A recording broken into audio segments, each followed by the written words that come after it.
ये तो रसिकन की कृपा से होएगा। उनको ढूंढो, उनके चरण वंदन करो। और ऐसी ही कृपा हुई हमारे श्री प्रकाशानंद सरस्वती जी के ऊपर श्री चैतन्य महाप्रभु के। महाप्रभु चैतन्य अपने संन्यास वेश के बाद दक्षिण यात्रा पर गए थे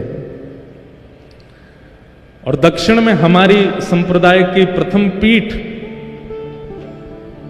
श्रीरंगम तिरुचि में जो है, तिरुचिरापल्ली में, वहां महाप्रभु जी विराज रहे थे। वहां पर ठाकुर जी पौढ़ानाथ शेषनाग पर पौड़े हैं।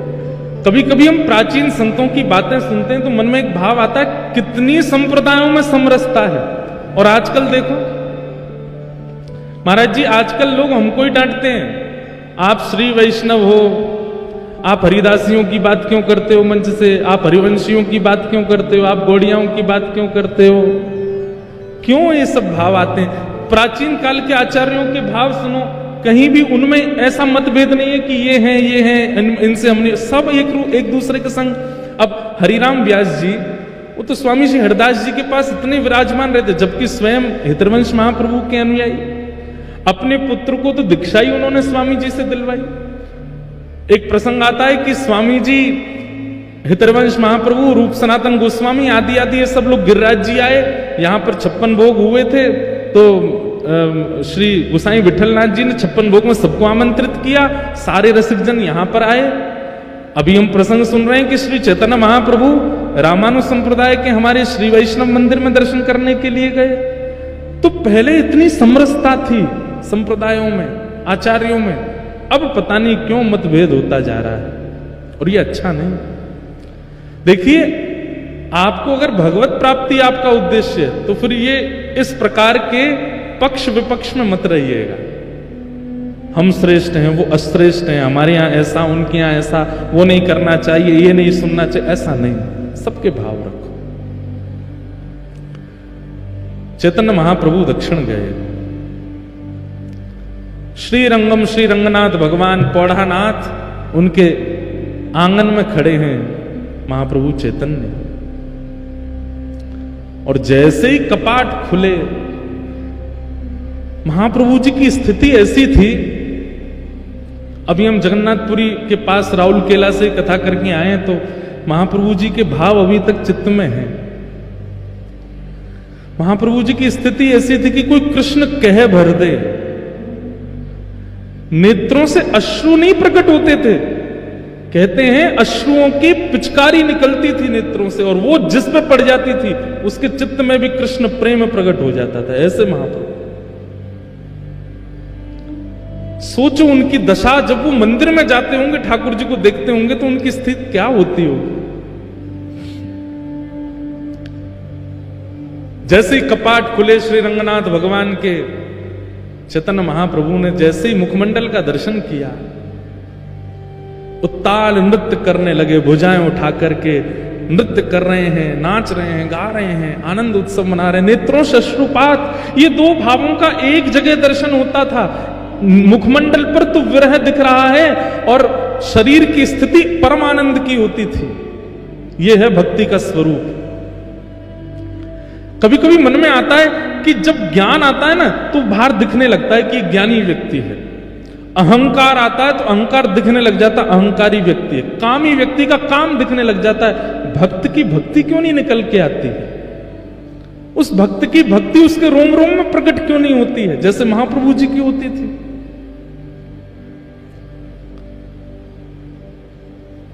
चैतन्य महाप्रभु भाव नृत्य कर रहे थे। अब वहां कोई उनको कुछ समझ रहा है, कोई उनको कुछ समझ रहा है, लेकिन श्री रंगनाथ भगवान की आरती कर रहे श्री वेंकट भट्ट जी, गोपाल भट्ट जी के पिताजी, जिन्होंने श्री राधारमन लाल जी को प्रकट किया, ऐसे श्री गोपाल भट्ट जी के पिताजी श्री वेंकट भट्ट जी रंगनाथ प्रभु की आरती करने के बाद जैसे ही उन्होंने दर्शनार्थियों की ओर देखा प्रसाद वितरण के लिए, और दर्शनार्थियों में जैसी उनकी दृष्टि पड़ी श्री महाप्रभु चैतन्य पर, आप विश्वास नहीं करेंगे उनको क्या अनुभव हुआ। चैतन्य महाप्रभु को देख करके उनके पलक झपकनी भूल गई, अपनी जिस अवस्था में थे उसी अवस्था में रह गए, अंदर गर्भगृह में वेंकट भट्ट जी। और थोड़ी देर में वो क्या देखते हैं कि चैतन्य महाप्रभु तो अंतर्ध्यान हो गए, साक्षात नारायण नृत्य कर रहे हैं महाप्रभु जी के रूप में।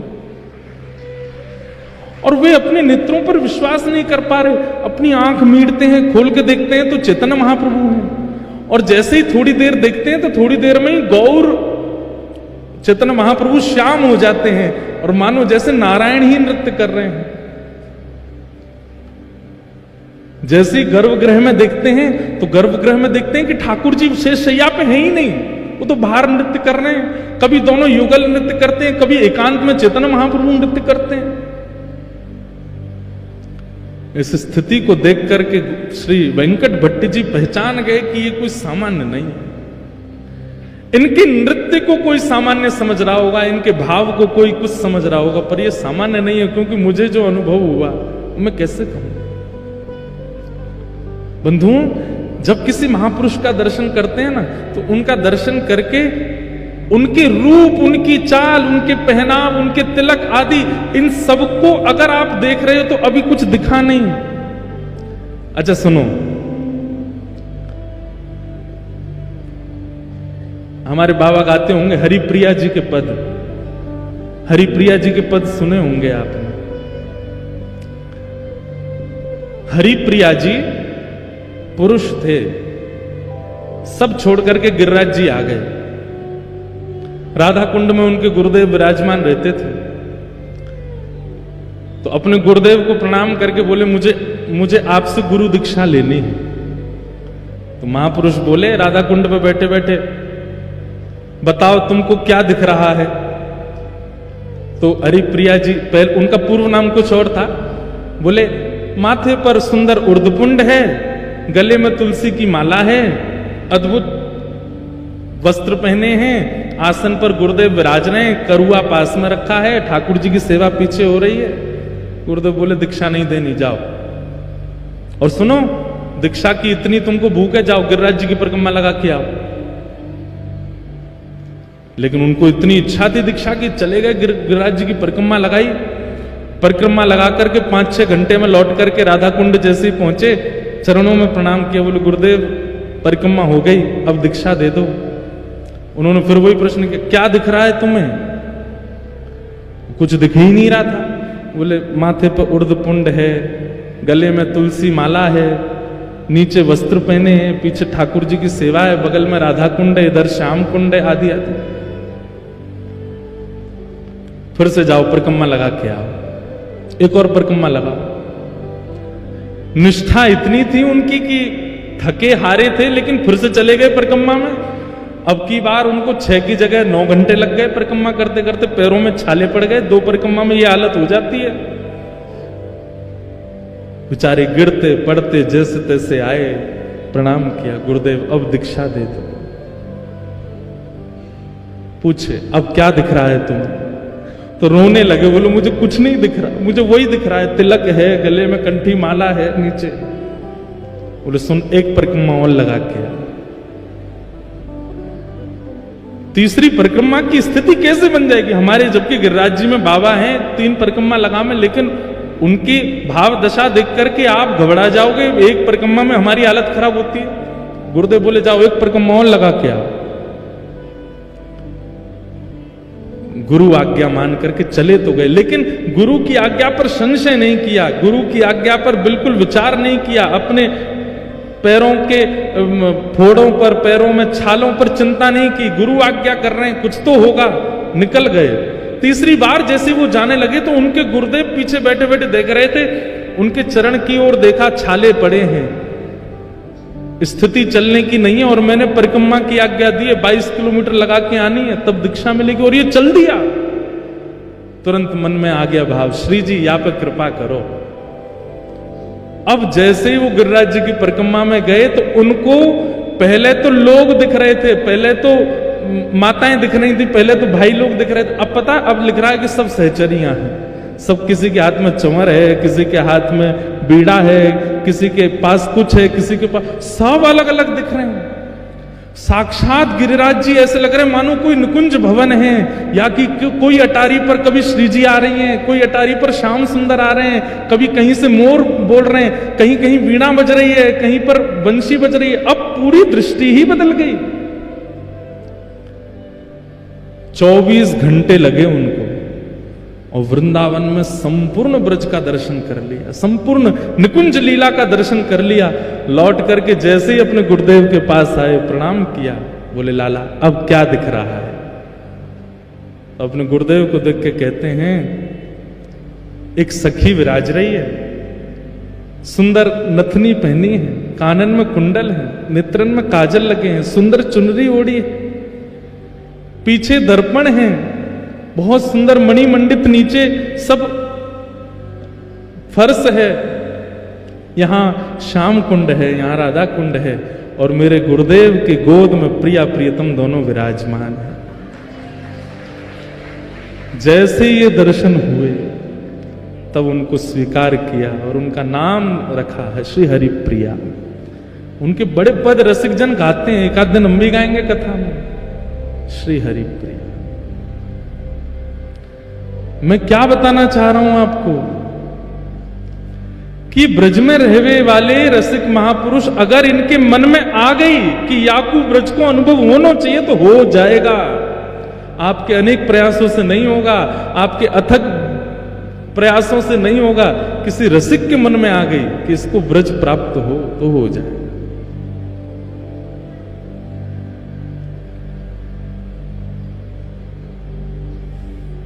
और उसके लिए उनका रूप, उनका श्रृंगार, उनका चंदन, उनका तिलक, उनके वस्त्र वो सामान्य नहीं दिखेंगे, उसमें कुछ अद्भुतता का अनुभव होगा।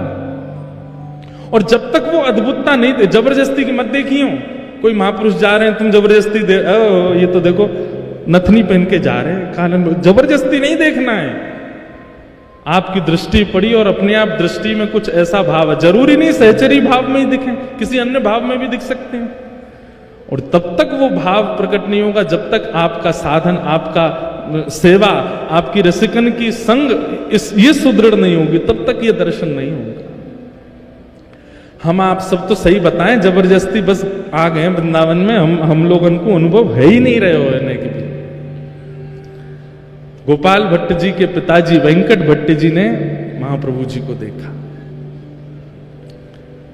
श्री रंगनाथ भगवान की निज सेवा करने वाले वेंकट भट्ट जी बाहर आए और आकर के हाथ जोड़ के कहा, आप कौन हैं? मैं जब से आपको देख रहा हूं मेरे नेत्र आपसे हट नहीं रहे,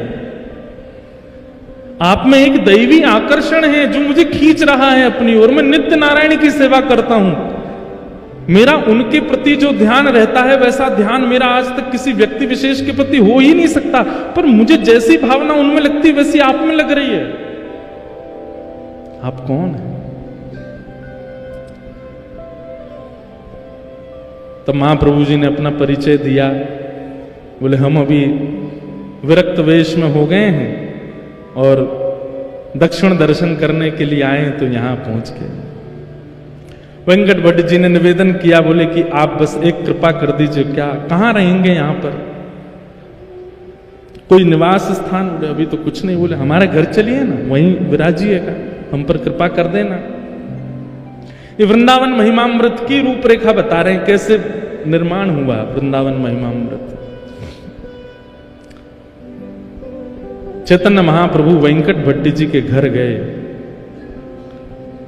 वेंकट भट्ट जी के सुपुत्र हैं श्री गोपाल भट्ट। भगवान की गुण मंजरी।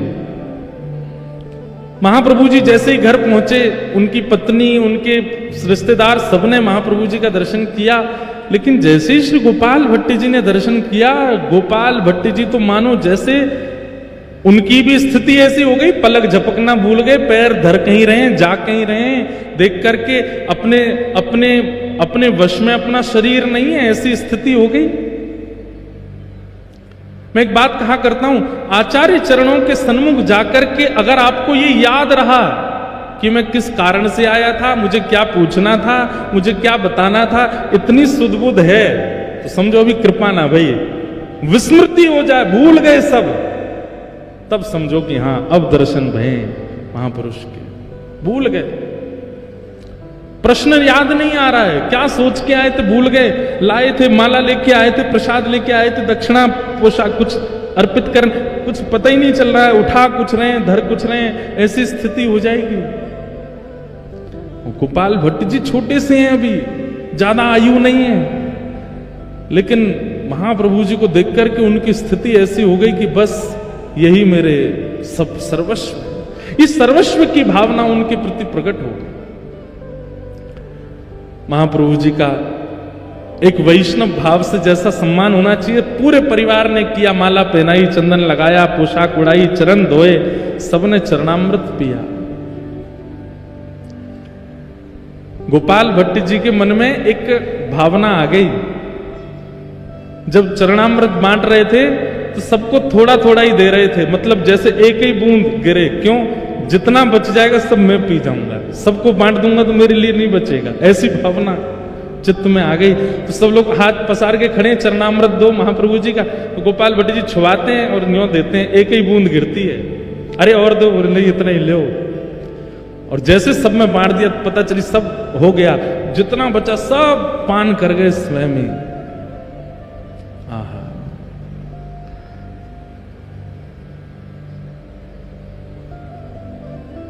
गोपाल भट्ट गोस्वामी पर कृपा हुई, खूब सत्संग हुआ, आनंद हुआ।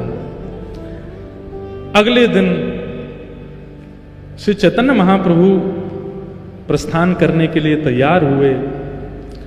वेंकट भट्ट जी ने निवेदन किया, बोले कि महाप्रभु जी आप कहां जा रहे हैं?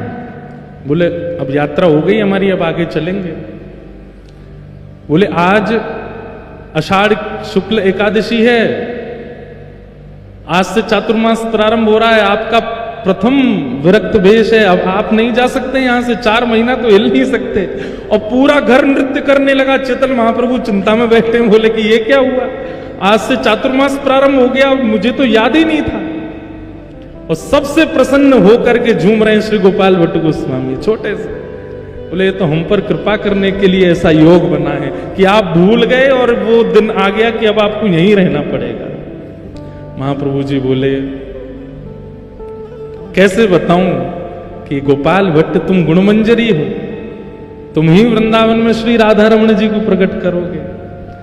और राधा रमण प्रकट करता पर 1 आध 2 दिन 4 दिन की कृपा नहीं, यहां तो 4 महीना एक रसिक, एक महापुरुष की कृपा होगी, दृष्टि होगी, आस्वादन होगा, संग मिलेगा, तभी तो श्री गोपाल भट्ट जी प्रकट करेंगे। श्री गोपाल भट्ट की हृदय वेदना प्रगट्यो शाले ग्राम, रूप सुधा को खान हमारो श्री राधा रमण जी। इतनो प्यारो ठाकुर मिलो है, क्योंकि महाप्रभु जी की, और देखिए कृपा भी कहां, दक्षिण में जाकर के श्री वेंकट भट्ट जी के यहां रंगनाथ मंदिर के पुजारी के घर के बालक के ऊपर। वृंदावन स्वयं चुनता है, आप वृंदावन को नहीं चुनते। वृंदावन को अगर आपको चुनना होगा तो आपको रसातल से ले आया जाएगा कि आओ भाई वृंदावन में रहो, तुम वृंदावन के हो। महाप्रभु जी 4 महीने वहां विराजे। वेंकट भट्ट जी के छोटे भाई थे, उनका नाम था प्रबुद्ध भट्ट। वे बहुत पहले ही घर परिवार छोड़ के संन्यास आश्रम उन्होंने ग्रहण कर लिया था। परम विद्वान, परम ज्ञानी, काशी में विराजमान थे।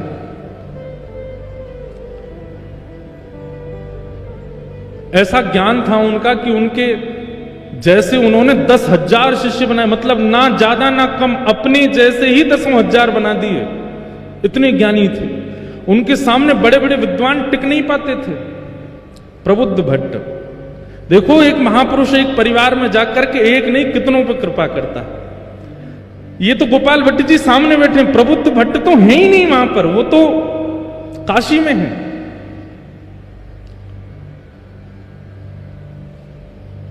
कभी कभी अपने घर की पूछते थे क्या चल रहा है घर पर, तो उन्होंने पूछताछ करी, भैया हमारे दक्षिण में हमारे परिवार में सब आनंद मंगल है।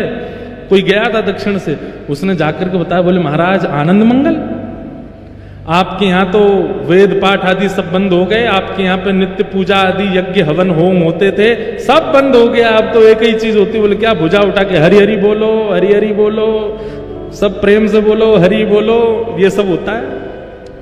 प्रबुद्ध भट्ट जी बोले ये कौन कर गया, ये क्या बात बोल रहे हो, ऐसा हो ही नहीं सकता। हमारे दोनों बड़े भैया बड़े वैदिक हैं और बड़े कर्मनिष्ठ हैं, कर्मकांड तो हमारे यहाँ रोज हवन होता है, रोज यज्ञ होता है, नियम से वेंकट रंगनाथ भगवान की सेवा अर्चना कैंकर्य होता है, ये क्या बोल रहे हो। बोले अरे महाराज आपको नहीं पता, आपके यहाँ की स्थिति सब बिगड़ गई है। कारण, बोले कारण कोई कृष्ण चैतन्य महाप्रभु हैं, वो पहुंच गए। कहते हैं उनको देखते ही प्रेम प्रकट हो जाता है चित्त में, उनको देखते ही भाव प्रकट हो जाता है। उन्होंने जाकर के आपके परिवार के ऊपर ऐसा टोना किया है, सब एक तरफ धर के केवल और केवल हरिनाम संकीर्तन करते हैं। ये सुनकर के प्रबुद्ध भट्ट जी को बड़ा क्रोध आया। बोले इसकी जानकारी बताओ तो मुझे, कौन है चैतन्य कृष्ण। उनके बारे में सब बताया। बोले कि अभी जगन्नाथपुरी में विराज रहे हैं और महाराज इनके ऊपर ऐसी शक्ति है, ऐसा अब ये तो देखो आज भी होता है, ये आज भी होता है। हमारे चित्र विचित्र बाबा गाते हैं, लोग बाग झूमते हैं, आनंद करते हैं, तो चार लोग बैठ के यूं भी कहते होंगे ये कुछ पी के आते हैं जो इनकी आवाज ऐसी आ जाती है, ये कुछ खा के आते होंगे ऐसा जो इनके स्वर ऐसे हो जाते हैं। हमारी पूनम दीदी जब गाती हैं तो भाव में नेत्रों से आंसू गिरने लगते हैं, उसमें भी लोग बाग बोले जबरदस्ती रोती हैं, इनके भाव नहीं आ रहे हैं, जबरदस्ती। लोग बाग बोलते हैं, लोग बोलना बंद नहीं करेंगे। आप भाव से राधा रमन जी के मंदिर में जाके नृत्य करने लग जाओ, उधर नचकैया खड़ो है, नाच रो है, ठाकुर जी के आगे भी मान नहीं रहे हो, यहीं पे नाच रो है। आजकल हमारे लिए भी बन रही है बातें, तो क्या ये तो जब महाप्रभु जी को नहीं छोड़ा, जब मीराबाई को नहीं छोड़ा लोगों ने, तो जी हम तो कहाँ नेक नेक से बालक हैं, हमको कैसे छोड़ दें। और ये भी कृपा है आपके लिए। चार लोग यूं कहें पाखंड है तब समझो कि हाँ बढ़िया है, ये भक्ति के आसपास सिक्योरिटी गार्ड तो भी आ गए। हमारे प्रेमानंद जी महाराज बेचारे कैसा राधा नाम प्रचार कर रहे हैं, उनके पीछे भी लोग पड़े रहते हैं, कुछ ना कुछ बोलते रहते हैं, कहते रहते हैं, करते रहते हैं। परंतु ये बात मान लीजिएगा, ये आपकी भक्ति की सिक्योरिटी हो रही है, अच्छा है। भ्रात श्री प्रबोधानंद जी कहते हैं, भ्रातः तिष्ठ टले टले विटपिनाम ग्रामेषु भिक्षामठ। नहीं, श्री रूप गोस्वामी कहते हैं, स्वच्छंदम पिबयामुनम जलमलम चीराणि कंथाम कुरु सम्मानम कलयाति घोर गरलम नीचपुमानम सुधा। वृंदावन में तो आपकी निंदा होने लग जाए तो समझो अब भक्ति सुरक्षित है, अब भक्ति बढ़िया हमारी, अब यहाँ पे कोई की आंच नहीं आवेगी, बढ़िया है। बाहर खड़े हैं चार पहरेदार, बहुत सम्मान होने लग जाए तो घबरा जाना कि कहीं हमारा नाम ना छूट जाए। तो प्रबुद्धानंद जी ने जैसे ही सुना, अच्छा प्रकाशानंद नाम हो गया था उनका, प्रकाशानंद जी ने जैसे सुना, अच्छा इसने मेरे घर जाकर के सबको, बोले हमारा वो गोपाल भट्ट उसकी क्या स्थिति है, वो तो बालक है, वो तो ठीक है, उसको बुला दो। बोले उसकी तो पूछो ही मत, वो तो दिन रात रोते रहते हैं। बोले दिन रात, बोले ठाकुर जी को नहीं, चैतन्य महाप्रभु को याद करके रोते हैं। प्रकाशानंद जी बोले ढूंढो इसको, कहां है। बोले ये तो अभी वहां हैं जगन्नाथपुरी में, इनको पत्र लिखो। पत्र लिख करके चैतन्य महाप्रभु को भेजा। और क्या लिखते हैं पत्र में, अरे चैतन्य, ना कोई नाम, ना कोई सम्मान, ना कोई उपाधि, चैतन्य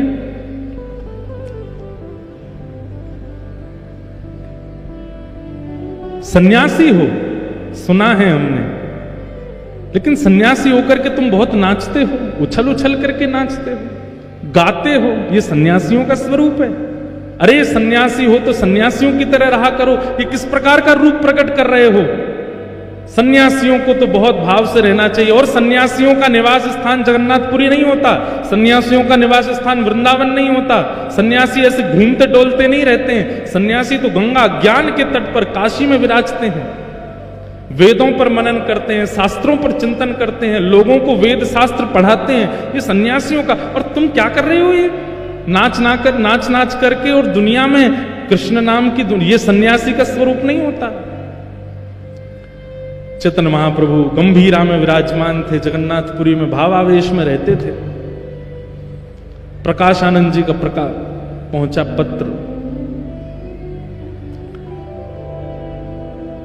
पत्र पढ़कर के शिष्यगण सब सुनाने लगे। और जैसे ही उसमें भाव सुने, इतना आक्षेप सुना, अपने बारे में इतनी निंदा सुनी, महाप्रभु जी प्रसन्न हो गए। जय हो जय हो जय जगन्नाथ। महाप्रभु जी की बड़ी कृपा, महाप्रभु जी का बड़ा अनुग्रह है। अरे भैया आज तो उत्सव होना चाहिए, लड्डू बांटो लड्डू बांटो। अच्छा है। जय हो हमारे गोपेश बाबा की जय हो।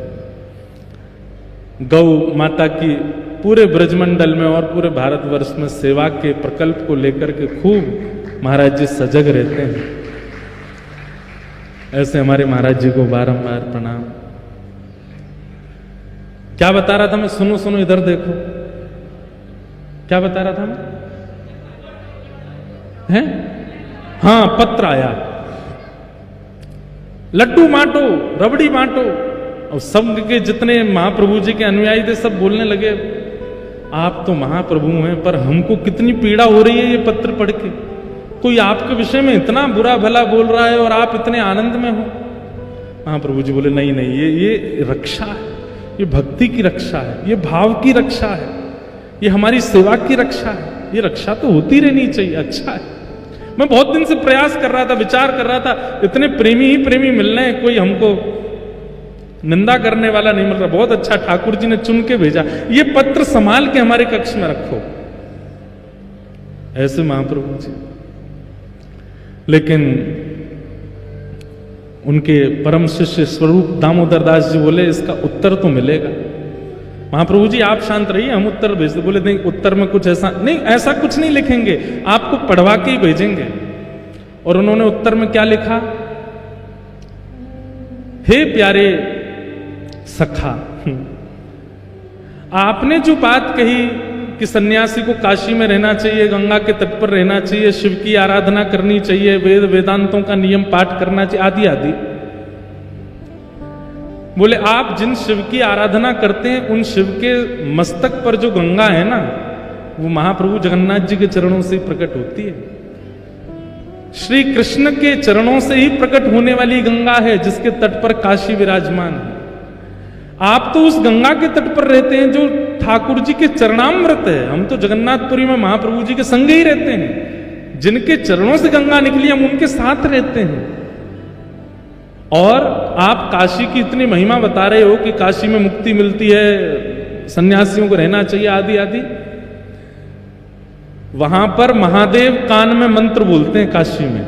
ऐसा कहते हैं मणिकर्णिका पर अगर संस्कार हो जाए किसी का, तो जीवन में उसने कितने भी पाप किए हों, महादेव उसके कान में राम तारक मंत्र बोलते हैं, उसकी सीधे भगवत प्राप्ति होती है। काशी में अंतिम संस्कार की बड़ी महिमा है। बोले वहां महादेव भी कान में आकर के राम कृष्ण का ही नाम बोलते हैं। तो इसलिए सन्यासी अगर काशी में ना रहे तो इसमें कोई दिक्कत नहीं है, वो तो साक्षात कृष्ण के साथ रहते हैं। ऐसा करके पत्र भेज दिया। लेकिन निंदा करने वालों को उत्तर देने से वो निंदा करना बंद नहीं करते, और ज्यादा करते हैं। प्रकाशानंद जी बोले, जानते नहीं है मैं कौन हूं और मुझे उत्तर दे रहे हैं, रुक जाओ मैं इनको बताता हूं। प्रकाशानंद जी पत्र लिखते हैं, ए चैतन्य, ऐसे ही बोलते, मैंने सुना है तुम दाल भात खाते हो, उसमें घी डाल डाल के खाते हो, छेना पोड़ा खाते हो, रसगुल्ला उड़ाते हो, महाप्रभु जगन्नाथ जी के 56 भोग बनते हैं। ये सन्यासी का भोजन है? सन्यासी तो एक समय पाता है, सन्यासी को तो ऐसे रहना चाहिए, सन्यासी तो आसन नहीं रखता, सन्यासी अपने भवन नहीं बनाता, सन्यासी ऐसे नहीं करता, आदि आदि सब बात बोल दी। बोले तुम तो नृत्य करते हो, ठुमक ठुमक के नाचते हो, उछल उछल के कीर्तन करते हो ठाकुर जी का, और 56 भोग उड़ाते हो। अरे तुम जानते हो वशिष्ठ ऋषि तुम जानते हो कैसे कैसे सन्यासी परंपरा में हुए, उन्होंने भोजन प्रसाद त्यागा, तब जाकर के ठाकुर जी का भजन किया। और इतना होने के बाद भी उनके जीवन में विषयों ने कहीं ना कहीं आक्रमण कर दिया, और तुम तो महाप्रसाद पाते हो। और जगन्नाथपुरी में तो एकादशी भी नहीं होती है, वहां तो चकाचक स्कंद पुराण में आकंठ पाना चाहिए एकादशी के दिन। बोले इतना प्रसाद पाकर के, इतने 56 भोग पाकर के तुम सन्यास धर्म का निर्वहन कर ही नहीं सकते हो। ऐसा हो ही नहीं सकता कि विकार और विषय तुम्हारे चित्त में ना आते हों। ये पाखंड बंद करो, ऐसा करके पत्र लिख दिया। चैतन्य महाप्रभु के पास पत्र आया। महाप्रभु जी किसका पत्र आया? बोले प्रकाशानंद सरस्वती, गोपाल भट्टी जी के चाचा जी। क्या लिखा? अरे ये तो मेरे परम प्रिय हैं, इन्होंने क्या लिख के भेजा जरा बताओ तो। सब शिष्यों में होड़ लगी, इनके सामने पढ़ना ही नहीं है, कुछ उल्टा ही लिख के भेजा होगा। महाप्रभु जी बोले बैठो यहीं पे, यहीं पढ़ के सुनाओ क्या लिखा है। पढ़ के पूरा बताया, ये लिखा है, ये लिखा है, ये लिखा। महाप्रभु जी और खुश हो, बोले लड्डू बंटवाओ, रबड़ी बंटवाओ, 56 भोग लगवाओ, आज भक्ति की और रक्षा हो रही है। अब नियम की रक्षा हो, पहले भक्ति की रक्षा, अब नियम की रक्षा हो रही है, अब सन्यास धर्म की रक्षा हो रही है। भैया इनका पत्र जब जब आए मेरे को जरूर सुना। लेकिन शिष्यों ने कहा ये अच्छा नहीं है, ये तो गलत बोल रहे, उत्तर तो देंगे। उत्तर में लिख करके भेजा, महाराज जंगल का राजा शेर मांस खाता है, हिरणों को खा जाता है, इतना मांस भक्षी होता है, पर कहते हैं साल में एक बार सहवास करता है बस। ऐसा दूषित भोजन करने वाला और काम पर इतना विजय उसका। और वहीं वृक्षों पर रहने वाले ये पक्षी जो तिनका खाते हैं, दाल खाते हैं, उड़द सूखे सूखे कंकड़ खा जाते हैं, सूखे सूखे ये सब खा करके अपना पेट भरते हैं, और इनके काम में कभी भी कटौती नहीं होती, महाकामी होते हैं। आप यदि आहार से जीवन यापन की बात कर रहे हैं तो फिर सारे विषय शेर में होने चाहिए थे, लेकिन वो तो काम पर विजय प्राप्त करके बैठा है।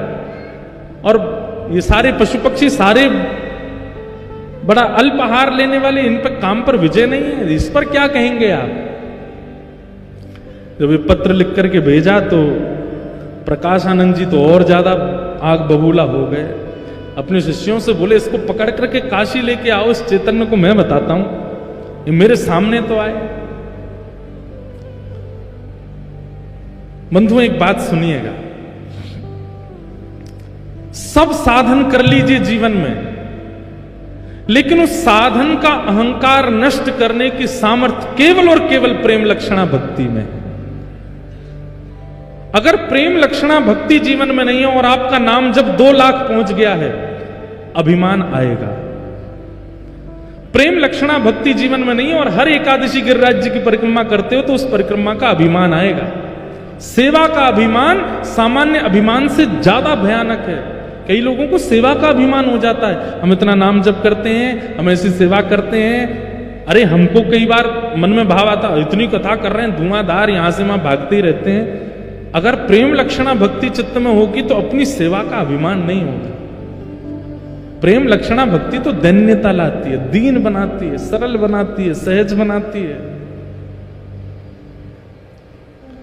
प्रकाशानंद जी के पास सब कुछ है, लेकिन भक्ति नहीं है, प्रेम नहीं है।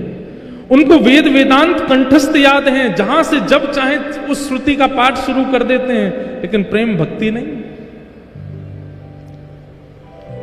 लेकिन कृपा तो इन पर करनी है, और वो समय आया। ये पत्रों से आदान प्रदान तो बहुत दिनों तक चलता रहा, बहुत निंदा करने लगे सब जगह महाप्रभु जी की, लेकिन एक बार समय आया। क्या? महाप्रभु जी काशी पधारे और तपन मिश्र नाम के एक भक्त थे, उनके यहां महाप्रभु जी विराजमान थे। इनको पता चला प्रकाशानंद जी को कि वही कृष्ण चैतन्य काशी आया है। बोले इसको कैसे भी करके मेरे सामने ले आओ। ये मेरे सामने आया नहीं और मैंने अपने वेद वेदांतों के बाणों से इसका पर्दाफाश कर दूंगा। ऐसे ऐसे बात। अब सोचो कितना घनघोर वैष्णव अपराध इनसे बन रहा है। वैष्णव अपराध के दो ही निधान हैं। पहला निधान तो बहुसंख्या में वैष्णव यदि क्षमा कर दें तो वैष्णव अपराध दूर होगा, या जिसके प्रति वैष्णव अपराध बना है वो क्षमा कर दे तो वैष्णव अपराध दूर होगा। इतना भयानक वैष्णव अपराध बन गया था इनसे। अब महाप्रभु जी को इनके पत्रों से चिंता होती थी। क्या चिंता होती थी कि बोले भैया इनको गति कहां मिलेगी, ये जिस तरीके की भाषा बोलते हैं, जितना अपमान करते हैं, भले ही कुछ नहीं है लेकिन कृष्ण नाम तो बोलते ही हैं, इनकी गति कैसे होगी। अब महाप्रभु जी ने मन बनाया कि मुझे इनसे एक बार तो मिलना है। लेकिन कैसे मिलन हो। तब काशी में एक सन्यासियों की सभा हुई और उस सभा में सब सन्यासी पधारे, सब वेदज्ञ पधारे, सब ज्ञानी पधारे। तभी लोगों ने जाकर के प्रार्थना की महाप्रभु जी से कि आप भी चलो। महाप्रभु जी बोले हम भीड़ में नहीं जाते, सभा में नहीं जाते। बोले नहीं महाप्रभु जी आप चलेंगे, इतने लोगों को दर्शन होगा, चलिए ना। महाप्रभु जी आए। यहां मंच पर बैठे हुए प्रकाशानंद जी को पता नहीं था कि महाप्रभु जी आने वाले हैं। पूछने लगे, बोले भैया विलंब क्यों हो रहा है इतना ज्यादा, इसको सभा को आगे बढ़ाओ। तभी किसी ने कहा, बोले कृष्ण चैतन्य महाप्रभु आ रहे हैं, उनकी प्रतीक्षा हो रही है। प्रकाशानंद जी ने तो अपनी कमर कसी, सिर पर एक पटका सा बांधा, बोले आज आने दो, आज बढ़िया है, इतनी सभा है, सबके सामने इसको आज देखूंगा। हाथ कांप रहे हैं, क्रोध में पैर कांप रहे हैं, आंखें लाल पड़ गई हैं, ताम्रवर्ण हो गया है, कब आएगा कब आएगा, मेरे सामने तो पड़े एक बार। इतने में ही श्री चैतन्य महाप्रभु का आगमन हुआ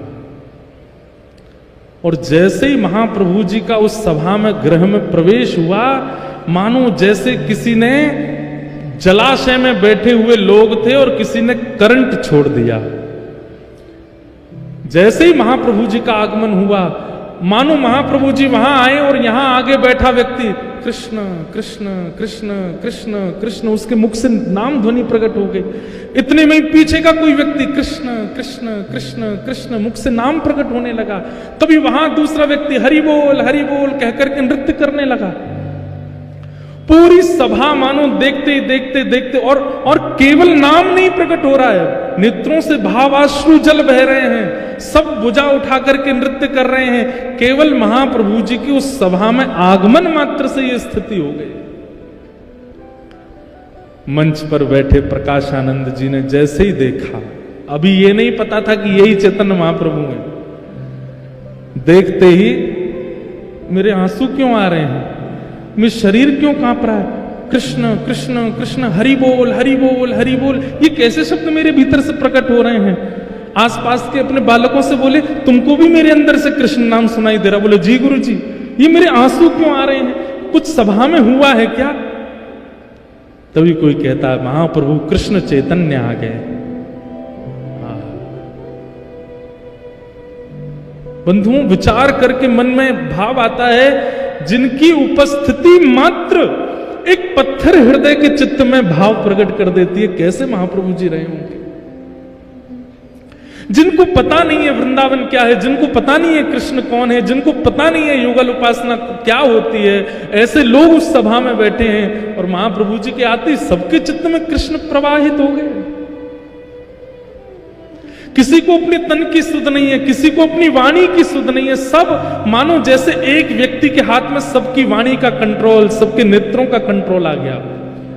और महाप्रभु जी दोनों भुजा उठाए, कभी यहां गिरते हैं कभी वहां गिरते हैं, सब संभालते हुए आ रहे हैं।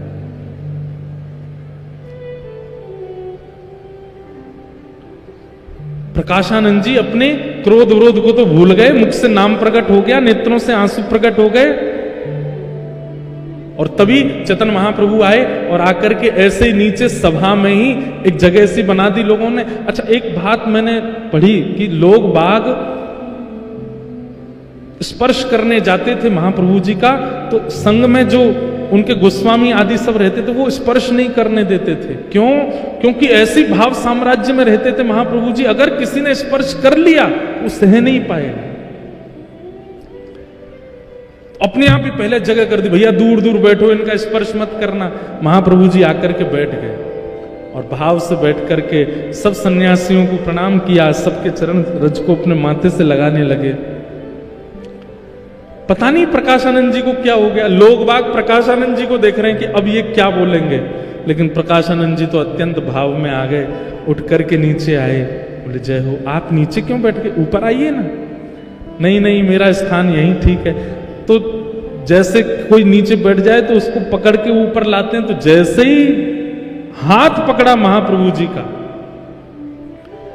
सब बोले ये नहीं करना था इनको, और जैसे ही स्पर्श किया है, हाँ कृष्ण हाँ कृष्ण हाँ कृष्ण कह करके वहीं गिर पड़े प्रकाशानंद जी। शरीर पूरा कंपन होने लगा, नेत्रों से आंसू गिरने लगे। महाप्रभु जी ने किसी से कहा इनको संभालो। सुनने में इस स्थिति को हम अनुभव ही नहीं कर पाएंगे जो स्थिति होती थी।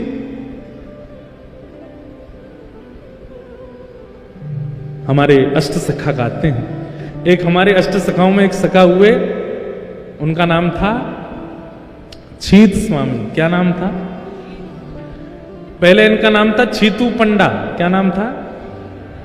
ये बड़े उग्र स्वभाव के और मजाक मतलब संतों की उपहास करना, उनकी मजाक उड़ाना। उस काल में मथुरा आए थे हमारे श्री वल्लभाचार्य जी महाराज, और ये उनकी परीक्षा लेने के लिए गए थे। लेकिन जैसे ही महाप्रभु जी का दर्शन किया, दर्शन करते ही चित्त से सारे विकार खत्म हो गए, नेत्रों से आंसू गिरने लगे। छीत स्वामी जी ने एक पद गाया, वही पद आज प्रकाशानंद जी के मुख से मानो प्रकट हो रहा हो महाप्रभु जी को देख करके। भई अब गिरधर सो पहचान,